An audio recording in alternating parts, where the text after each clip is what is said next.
आप सभी को एक कथा सुनाने जा रहे हैं जिसका शीर्षक है होनी बहुत बलवान है। जो होना है वो होकर रहता है, लेकिन सत्कर्मों, सत्य एवं पवित्रता के साथ होने का बुरा प्रभाव कम किया जा सकता है। अभिमन्यु के पुत्र राजा परीक्षित थे। राजा परीक्षित के बाद उनके लड़के जन्मेजय राजा बने। एक दिन जन्मेजय वेद व्यास जी के पास बैठे थे।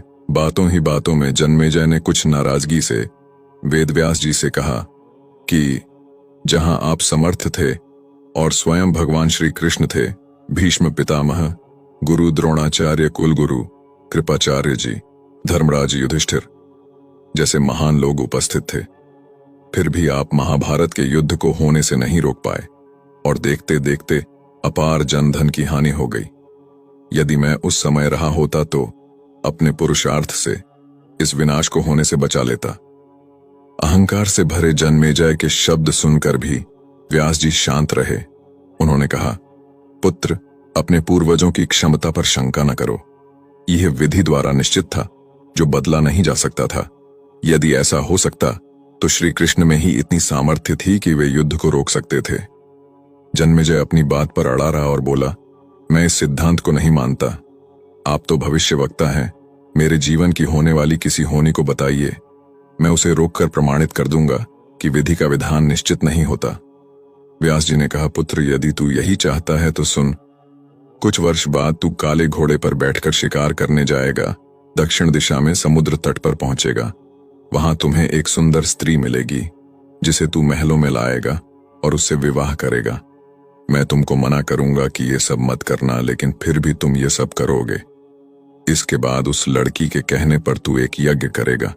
मैं तुमको आज ही चेता रहा हूं कि उस यज्ञ को तुम वृद्ध ब्राह्मणों से कराना, लेकिन वह यज्ञ तुम युवा ब्राह्मणों से कराओगे।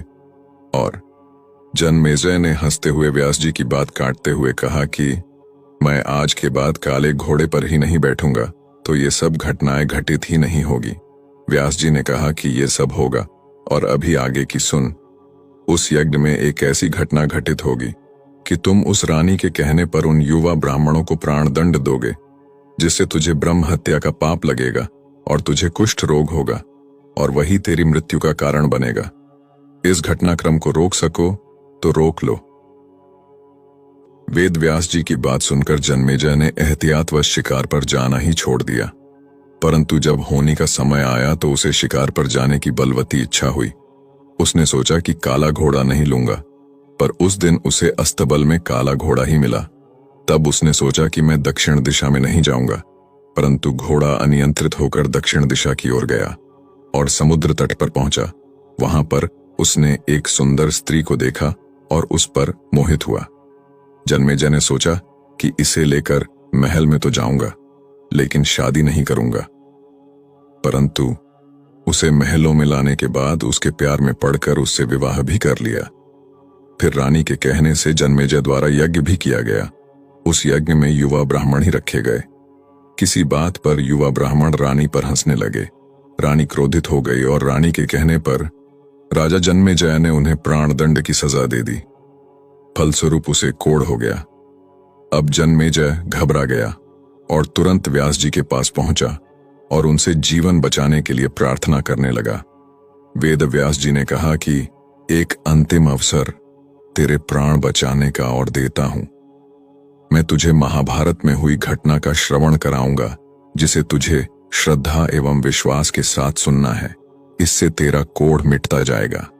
परंतु यदि किसी भी प्रसंग पर तूने अविश्वास किया तो मैं महाभारत का प्रसंग रोक दूंगा और फिर मैं भी तेरा जीवन नहीं बचा पाऊंगा। याद रखना, अब तेरे पास यह अंतिम अवसर है। अब तक जन्मेजय को व्यास जी की बातों पर पूरा विश्वास हो चुका था, इसलिए वह पूरी श्रद्धा और विश्वास से कथा श्रवण करने लगा। व्यास जी ने कथा आरंभ करी और जब भीम के बल के वह प्रसंग सुनाए, जिसमें भीम ने हाथियों को सूंडों से पकड़कर उन्हें अंतरिक्ष में उछाला। वे हाथी आज भी अंतरिक्ष में घूम रहे हैं। तब जन्मेजय अपने आप को रोक नहीं पाया और बोल उठा कि ये कैसे संभव हो सकता है, मैं नहीं मानता। व्यास जी ने महाभारत का प्रसंग रोक दिया और कहा कि पुत्र, मैंने तुझे कितना समझाया कि अविश्वास मत करना। परंतु तुम अपने स्वभाव को नियंत्रित नहीं कर पाए, क्योंकि यह होनी द्वारा निश्चित था। फिर व्यास जी ने अपनी मंत्र शक्ति से आवाहन किया और वे हाथी पृथ्वी की आकर्षण शक्ति में आकर नीचे गिरने लगे। तब व्यास जी ने कहा, यह मेरी बात का प्रमाण है। जितनी मात्रा में जन्मेजय ने श्रद्धा विश्वास से कथा श्रवण की, उतनी मात्रा में वह उस कुष्ठ रोग से मुक्त हुआ, परंतु एक बिंदु रह गया और वही उसकी मृत्यु का कारण बना। इस कथा का सार यही है कि कर्म हमारे हाथ में है, लेकिन उसका फल हमारे हाथों में नहीं है। गीता जी के 11वें अध्याय के 33वें श्लोक में श्री कृष्ण अर्जुन से कहते हैं, उठ खड़ा हो और अपने कार्य द्वारा यश प्राप्त कर। यह सब तो मेरे द्वारा पहले ही मारे जा चुके हैं, तू तो केवल निमित्त बना है। मनुष्य चाहे लाख उपाय कर ले, लेकिन होनकार होकर ही रहेगा। होनी को टाला नहीं जा सकता, लेकिन उत्तम कर्म व ईश्वर नाम जाप से होनी के प्रभाव को कम किया जा सकता है। सूरज सारे संसार के सिर पर तपता है, क्योंकि सूरज के भाग्य में फिरना ही लिखा है, लेकिन चंद्रमा जैसे निर्मल देवता पर भी बुरे आचरण का दाग लगा है। समुद्र बहुत बड़ा, किंतु समुद्र का पानी खारा होने से कोई नहीं पीता है। संसार में होने वाला है वो होकर ही रहेगा, किसी के टाले से नहीं टलता है। भगवान शिव आराधना करने वालों को धन पुत्र आदि सुख देते हैं, लेकिन स्वयं शरीर में भस्मी लगाते हैं। वन में सीता जी का हरण हो गया, इधर पिता दशरथ का निधन हो गया, लेकिन राम जी वन में विचरण करने लगे।